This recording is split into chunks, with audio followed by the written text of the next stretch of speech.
now available in paperback and e-readers. Isis, Bride of Dracula. The Goddess Next Door and John Haynes team up to take on the dark vampire lord in this action-packed Isis series adventure. Get Isis, Bride of Dracula in paperback and e-readers at online booksellers today. This is going to be a part 2 to my survival tips in New York. And if you want to check out the first video, you can do so by clicking the link in the description box. Now in this part 2, I'm going to be talking about the social behaviors of people here in New York, and I'm going to try to give you some tips about how to maximize your money when you're going out here to buy essentials like toiletries and groceries and things that will help you save as many dollars as you can if you're going to visit here or if you're going to stay here. Now, when it comes down to the people of New York, a lot of times people are staying to themselves. And the reason why they're staying to themselves is because New York is a very rough place, New York is a very aggressive place, and it's a very competitive place. And because it's rough, aggressive, and competitive, people tend to be very defensive. And they're defensive for their own safety because there are a lot of predators here in New York City. And if you don't know how to identify friend or foe, what's going to happen to you is you're going to either get hustled by a hustler or you're going to get mugged, because what's going to happen to you is you're going to look like an easy mark, and people take advantage of easy marks here. It's not like these other parts of the country like the South or the Midwest. In those cases, people are a little bit more open and friendly, but here in New York, you can't afford to be open and friendly with people because that makes you a target for predators, and predators are looking to get over on whoever is around them. So when it comes down to people in New York, they are on their guard, and you have to be on your guard in dealing with them. And when it comes down to people in New York, you have to understand that quite a few people in New York City are liars. So you can't listen to what they're saying to you and take it at face value. You have to think critically about what they're saying, and you have to watch what they're doing, because what they're doing is going to tell you more about them than what they're saying. Because a lot of people here in New York City, they're big talkers, but what really shows you about their character is what they do. Action defines character here in New York City, not what people say. Because again, people talk a good game here, but when it comes down to who they are, it is their actions that define their character. Because we have a lot of fakers and perpetrators here in New York City pretending that they're big shots, but they're actually struggling to make a living. For example, you'll have guys who are living on Central Park West talking about how they have this great apartment on 72nd Street and how they can shop in these stores like these gourmet markets like Whole Foods and Fairway and Morton Williams. And you'll see them in these markets buying groceries, but in actuality, that guy is struggling, and what will tell you that that person is struggling are several social tells. And the social tells that will tell you that this guy or this girl doesn't have much money is, one, is their body language, because you'll always be looking kind of funny when they're spending money. And two, the things like the clothes that they wear. A lot of the fakers, you'll see them wearing designer clothes, designer shoes, and designer handbags, and they'll be sitting there talking about their high-class lifestyles of being a New York socialite, when in actuality they're a poser. These are the guys who will sit there and be spending $5 and $6 on Starbucks coffee every day, and that's a tell that you're dealing with a poser. Because people who live in New York City and understand how much things cost, when you look at where the places they're going to be either going to one of these carts for a cup of coffee to save a few dollars, or they're going to go into if they're living in one of the outer boroughs, they're going to go to one of these bodegas to get their coffee. Because only fakers go to places like Starbucks, because $6 a day in a place like New York City, that adds up. And when your rent is $2,000 or $1,900 or $3,000 or $4,000, that adds up, because $6 a day times 5 or 7 is either $30 or it's $42, I believe, and that over a week on a $25,000 to $30,000 a year salary, that's gonna it's not you're not gonna be able to make your rent. So a real New Yorker is not gonna be you're not gonna see them in places like Starbucks all the time or out here buying a lot of stuff at high-end restaurants or eating in high-end restaurants because that's going to eat into your money even if you make 50, 60, 70, 80, 90, $100,000 a year because again, rent in New York is very expensive and utilities are expensive.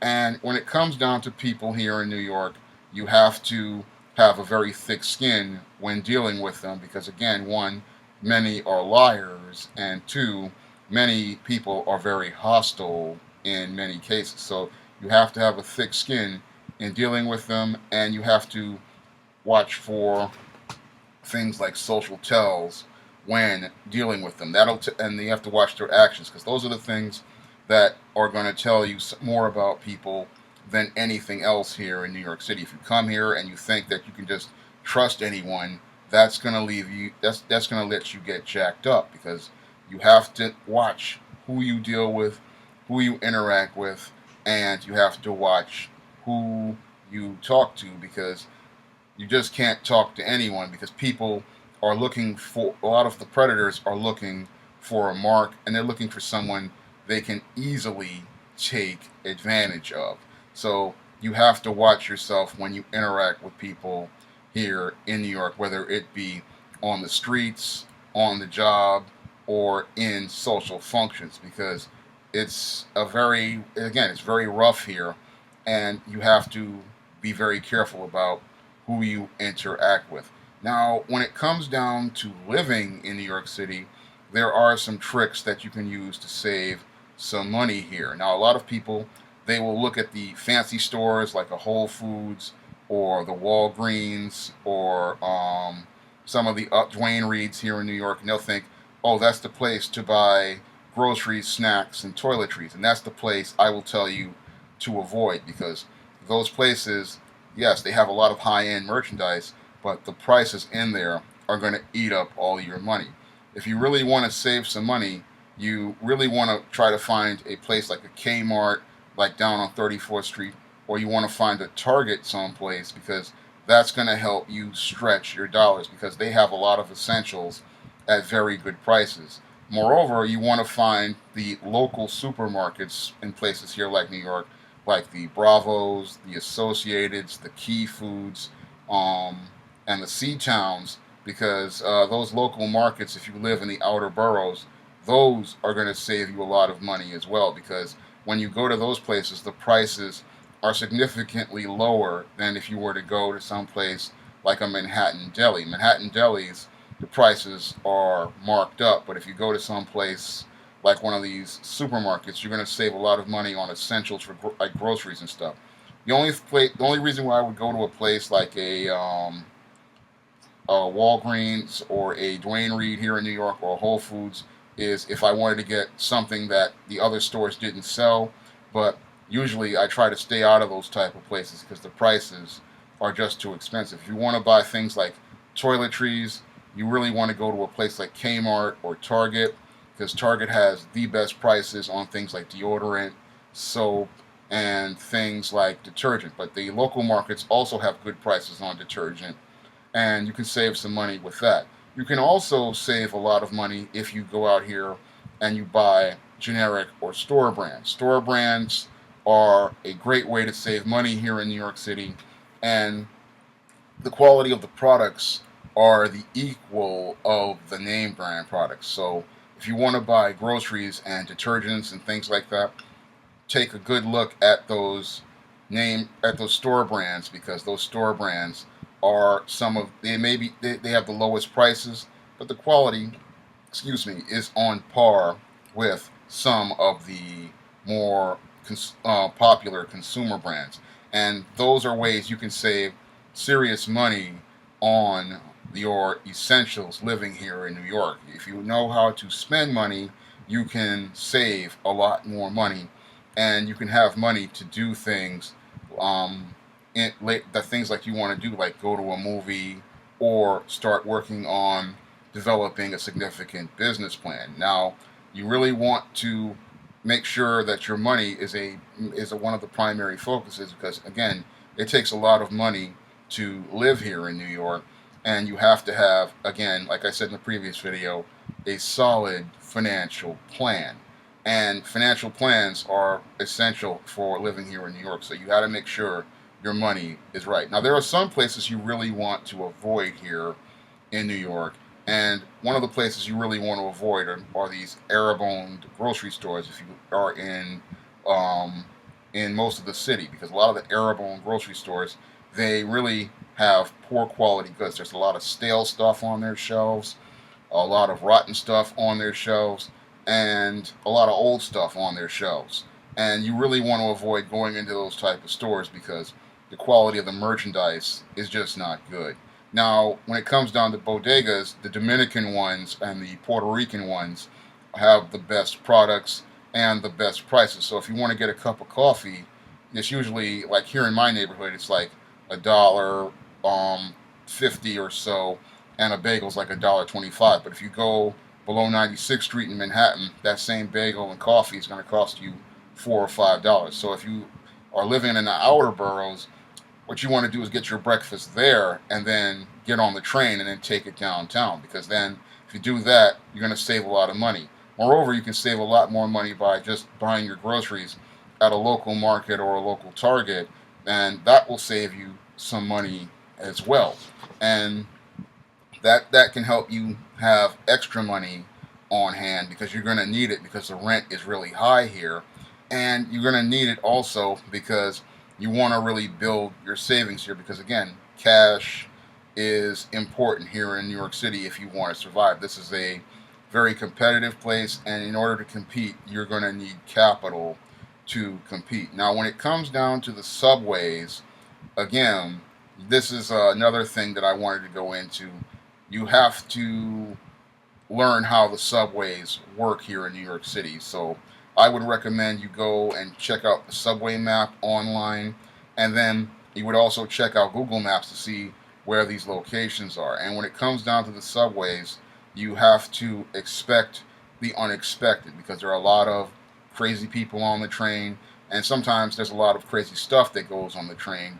And the best thing to do when you're on a train and you're traveling somewhere is just to keep your head down, but look out for yourself so that you won't wind up getting into any trouble. Just mind your business, focus on getting where you want to go, and you'll be able to have a safe trip in most cases. So when you're on the subway, just keep your head down, just look out, and just look out for anything. But don't be too much into things like if you have a game on a cell phone or an app on a cell phone, don't be too much into it, because what will happen is a guy will see you not paying attention, and they will see it and try to snatch your iPad or your smartphone. So don't be too much into your smartphone like that or your iPad like that, because that makes you a target for people. And that's the other thing. This is like a trick that you learn here in New York, just living here for so long, is that you have to learn how to have your wits about you while you're doing something and have your eyes and your ears open. So that's something you have to learn, and that's something you really have to learn over time just living here in New York. Now, the other thing that you have to learn about the subways is, again, as I said in the previous video, you have to allocate your time for the subway. If you know you're going to have like a long commute, and you know that it's like 2 or 3 trains, you have to allocate an extra 30 minutes or an extra 20 minutes, because if there's a delay or something is wrong, you have to have a plan for getting to work on time, because a lot of these bosses, they're very strict, they're very demanding, and they will, in some cases, fire you if you are not at work on time. So everything is very fast-paced, and people are very replaceable around here. So you have to have a strategy for getting on these trains, and you have to also plan out alternate routes if there is something wrong, so that you can have a way to not only get to work, but to get home as well. So you have to have a solid concrete plan, and you have to really study those trains, you have to study the bus routes, and that will help you go a long way towards surviving here in New York. New York, a lot of people, they focus on the tourism, but you have to have a survival plan when you come here, and everything that you learn is going to help you have a safe experience here. Now, a lot of people, they when they go to New York, they get caught up in the spectacle, but that's just the surface. When you get deeper on the ground, you see that it's a very different city, and it's a much more fast-paced city, and you have to be ready for what's coming at you here in New York City. You just can't come here and take life for granted. You just can't take it because things will move like that. Things just move very quickly here in New York, and you have to be able to adapt to situations very quickly here in New York. You just can't think that you can go and just be able to just leisurely go by, because that's how predators take advantage of you, because they know that you don't know, and the more that you don't know and the more that you show it, the more of a target you make yourself. Now, that doesn't mean you can't trust anyone, but it means that you have to have your guard up when you're engaging people. Again, you have to really watch what they do, not listen to what they say, because people here talk a very good game. And that's because that's how they know how to, a lot of them know how to compete. They know how to fake it until they make it. And then once they make it, they avoid those people altogether. And when you're here in New York, you're going to see the difference between a faker and a person who has actual money. Again, when you see the person with actual money, their actions are going to show it, because they're the guy who is going to be going into the bodega to buy the cup of coffee, or to going to the cart to buy the cup of coffee. They're not the ones going into the Starbucks to buy the cup of coffee. They don't. People in New York who have money don't show their money. They they show their wealth by their actions, and you'll see a guy who is not dressed up, but that guy will be the one who owns the company, and he will only dress up only if he has a client in hand. Usually, a lot of guys who have money, they don't dress up a lot. Because when I used to work at a market like Food Emporium, I used to see the difference between a poser and a person who had real money. The people who had real money, you could just see that they were buying meat, they were buying fish, they were buying things like vegan stuff. They had people who had money. You could just tell by the groceries they were buying who had money and who didn't, because the people who had money, they would buy things, and it was more family oriented, and it was more like meats, meats, organic juices, organic milks, high end oatmeals, things like that. The posers, you would see them; they would just be buying like a little meal or a little lunch, and sometimes that's what they would be buying. They would be buying that type of stuff, and they would be eating out a lot, because that's how they would try to budget their money. Another thing that you want to know about surviving here in New York is, if you have kids, do not put them in a public school. The public schools are absolute garbage here. Do not put your children here.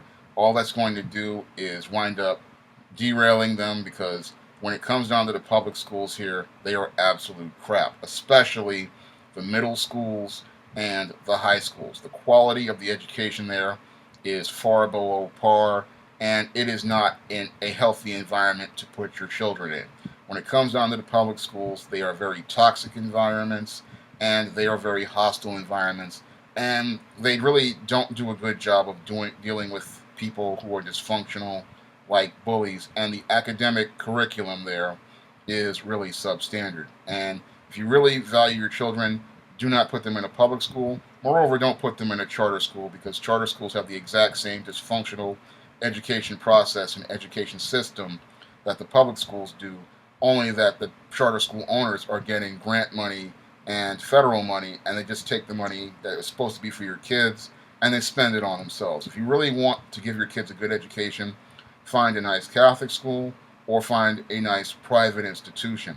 And when you put your kids there, you have to understand, when you put your kids in these institutions, that you have to take your education into your own hands when you're in these public schools. That means you have, not public schools, but these private schools as well. You have to supplement their education by reading to them, and you have to give them materials towards helping them develop their skills. Because you cannot take education for granted here. And this is one of the big problems a lot of people here in New York do, is that they expect the public schools to do things, and then they wind up not being able to even fill out an online job application.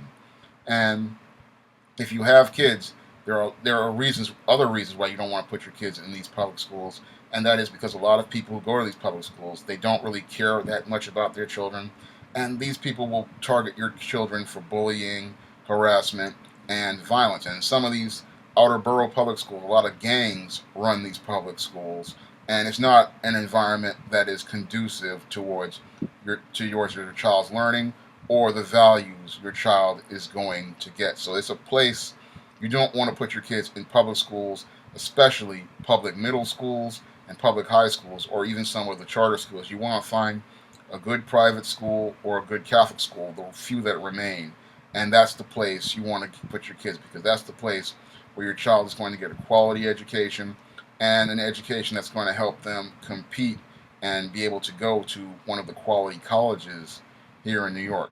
Now, you heard me say earlier in the previous video and even in this one that you're going to have to develop a thick skin surviving here in New York. And the reason why I say that is because you're going to be living around not only a lot of people who are very defensive and very rough, but you're also going to have to deal with a lot of things, because a lot of people here are packed together in these apartment buildings, and you're going to have to deal with a lot of different things. And this is something that people who live in the South or the Midwest and are used to having their own homes aren't used to dealing with. And when you live in a very cramped and compact space like an apartment, you are going to smell things like that people are cooking out from between the walls, and that's just something you're going to have to learn how to deal with here in New York, because people do cook different types of foods. Like, for example, one of my neighbors here is Dominican,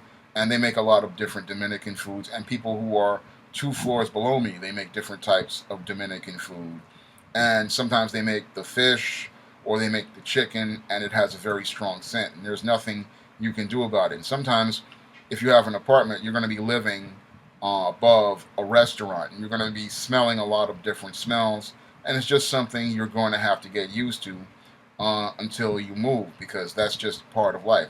Another thing you're going to have to get used to is noise, because New York is a 24-hour city, and because it's a 24-hour city, that means you're going to be hearing cars, horns at 2 in the morning, or you're going to be hearing cars going by, or you're going to be hearing people walking by, especially on Friday and Saturday night, as a lot of the teenagers and young adults are coming back from the club, or the older adults are coming back from trips to places like the restaurants. So you're going to be hearing a lot of things. And if you live on main thoroughfares like here in the Grand Concourse or even on Morris Avenue, you're going to be hearing the bus go by every 5 to 10 minutes, because the buses here on some of the routes, they run until midnight, and some of them even run 24 hours. So you're going to be hearing a lot of sounds, and this may be very jarring for someone who is from a rural area, or they're from a more suburban area, or from one of the smaller cities where there's not a lot of traffic. So a lot of people, they come here and they have problems. I remember reading an article here about some white woman who came to Harlem, and she was getting upset about the ice cream truck having this jingle playing. And what she didn't understand is that here in New York City, ice cream trucks play jingles from April until about October, because when it comes down to ice cream trucks, that's how they roll, and that's just part of life here in New York City. And she was getting upset because she had to hear the jingle go by, and I've been living with that ever since I was born. So I know that that's just part of life in New York. You're going to hear the ice cream truck jingle at 9 o'clock at night, and it's just nothing you can do about it. That guy is just trying to make a living like everybody else around here. And usually when you hear the ice cream truck jingle, all you want to do is go over to that truck and get yourself a cone on a nice hot summer day. When that guy's having the truck there, usually that means that you can go get yourself a cone or lemon ice, and that's just part of life. And people who are from other areas, they're not used to that. I mean, I remember when I was going to North Carolina in February, I wasn't used to the way they did everything because they had you had to have a car to go everywhere. I mean, the store was like it was a couple of blocks away, but there were no sidewalks, so you had to have a car. But here in New York, that's just a part of life. It's ice cream trucks, cars going by, and even some of these booming systems. That's just part of life. And you may even hear some guy with a stereo going on, and sometimes you have to deal with it. But if a guy is getting too excessive and he's playing it every day super loud, like I had to deal with a couple of years ago, there's no choice but to go to management to deal with that. That's something we really have to deal with because we have noise laws about that, and that's a public nuisance. But minor things like the smell of food, that's just something that's part of life here in New York. And other parts and things like ice cream trucks and cars and people going by, that's just something you have to deal with. And it's a very major thing that people struggle with here in New York. A lot of people who are not used to this city, they're not used to things like hearing the subways. If they live next to elevated tracks, they're not used to hearing boom cars. They're not used to hearing ice cream trucks. They're not used to people going by. They're used to everything being so quiet, and that they come to the city, and then they get frustrated because they can't sleep because they're used to sleeping a certain way, and they don't understand that you have to adapt to life in New York City. And life in New York City, again, is very busy, is very fast paced because this is a 24-hour city. Something is always going on here, whether it's um, just life going on or major events like parades and baseball games, and you just have to roll with it because there's always something going on here. And part of living in a city where something's always going on is that you have to know how to deal with it. If you come here and you expect the city to adapt to you, again, you're going to be chewed up and spit out in less than 2 months because the city doesn't sleep and it does not cater to other people. It's a very competitive place, and if you can't compete, you're just not going to make it here. And other things that you have to understand about New York is that um, it's very again be very competitive, and you have to understand you're going to have to deal with a lot of different things. You just can't come here and expect the city to be catering to you. Nobody's going to cater to you here. Nobody's here to make you comfortable. You have to adapt to life in the city, and you have to adapt very quickly because if people see you not being able to adjust to things, they're going to see you as a mark, and they're going to take advantage of you when in this city. And when it comes down to um, life in the city, it's what you make it here. If you can have a great life here in this city, if you understand how to survive here and you can adapt very quickly, you can have a great life here.